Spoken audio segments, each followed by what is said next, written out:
അപ്പോൾ ഇതായിരിക്കും ചിലപ്പോൾ നിങ്ങളുടെ ലാസ്റ്റ് ചാൻസ്. എന്തിനാണല്ലേ, നമ്മുടെ ബ്രഷ് അപ്ഡേറ്റ് ചെയ്യാൻ പോവാം. 1.5 ബ്രഷ ഈ പെട്രോൾ എഞ്ചിൻ ഇനി കിട്ടാൻ ചാൻസ് ഇല്ല കേട്ടോ. നമ്മുടെ ബ്രഷയ്ക്ക് ഇപ്പം സബ്ഫോമീറ്റർ SUV ആണെങ്കിൽ പോലും നമുക്ക് അതിൻ്റെ ഒരു ക്ലെയിമും കാര്യങ്ങളും കിട്ടാറില്ല ഇൻ ടേംസ് ഓഫ് പ്രൈസ് അല്ലേ. നമ്മളിപ്പോൾ അത് പിന്നെ ഒരു വലിയ വണ്ടിയായിട്ട് തന്നെ കാണാം. കാരണം സബ്ഫോമീറ്റർ വണ്ടിയിലുള്ള 1.2 ലിറ്റർ അല്ലെങ്കിൽ അതിൻ്റെ താഴേക്ക് 1.5 ലിറ്ററിൻ്റെ താഴേക്കുള്ള പെട്രോൾ എഞ്ചിൻ യൂസ് ചെയ്യണമെന്നാണ് നോംസ് വരുന്നത്. അതുകൊണ്ട് തന്നെ നമ്മുടെ ബ്രഷയ്ക്ക് ആ ഒരു കാര്യത്തിൽ കിട്ടുന്നില്ല. അപ്പോൾ ഈ പ്രാവശ്യം ബ്രഷ് അപ്ഡേറ്റ് ചെയ്ത് വരുമ്പോൾ ബ്രഷിൽ കുറച്ച് ഫീച്ചേഴ്സും കാര്യങ്ങളും ഡെഫിനറ്റ്ലി ഇമ്പ്രൂവ് ആവും. അഡാസും കാര്യങ്ങളൊക്കെ വരാൻ ചാൻസ് ഉണ്ട്.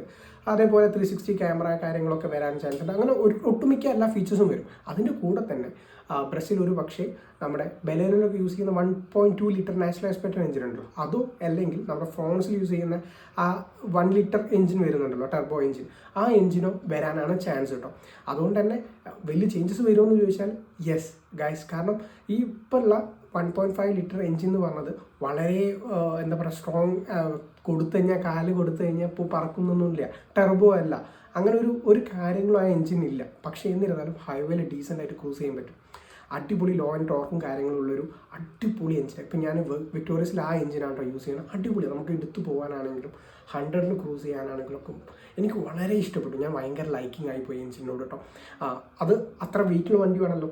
അപ്പോൾ ആ എഞ്ചിൻ അടിപൊളിയാണ്. ആ എഞ്ചിൻ അതിൽ പോകുക എന്ന് പറയുമ്പോൾ കുറച്ച് സങ്കടമുണ്ട്. അതിൻ്റെ കൂടെ തന്നെ ഈ ഒരു സെഗ്മെൻറ്റിൽ നമുക്ക് നാച്ചുറൽ ആസ്പെക്റ്റഡ് എഞ്ചിൻ വരുന്ന വേറെ വണ്ടികളിൽ ഓട്ടോമാറ്റിക് ഇല്ല.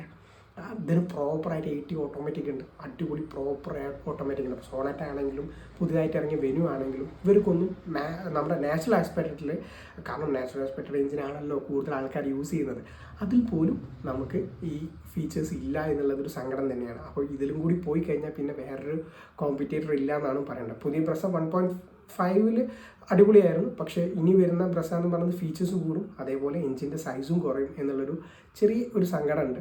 അപ്പോൾ നിങ്ങൾക്ക് ഏത് എഞ്ചിനാണ് ഇഷ്ടം, ഫീച്ചേഴ്സാണ് കൂടുതൽ ഇഷ്ടമെങ്കിൽ വെയിറ്റ് ചെയ്യാം. അതല്ല, നിങ്ങളിപ്പം ഈ എഞ്ചിൻ മാറുന്നതിൻ്റെ മുന്നേ നിങ്ങൾക്ക് ആ എഞ്ചിൻ വേണം അല്ലെങ്കിൽ ബ്രസ എടുക്കാൻ താല്പര്യം ഉണ്ടെങ്കിൽ നിങ്ങൾ ഡെഫിനറ്റ്ലി ആയിട്ട് പെട്ടെന്ന് പോയി എടുത്തോളൂ കേട്ടോ. Don't miss your chance. അപ്പോൾ താങ്ക് യു ഫോർ വാച്ചിങ്. ഇതേപോലത്തെ വീഡിയോയ്ക്ക്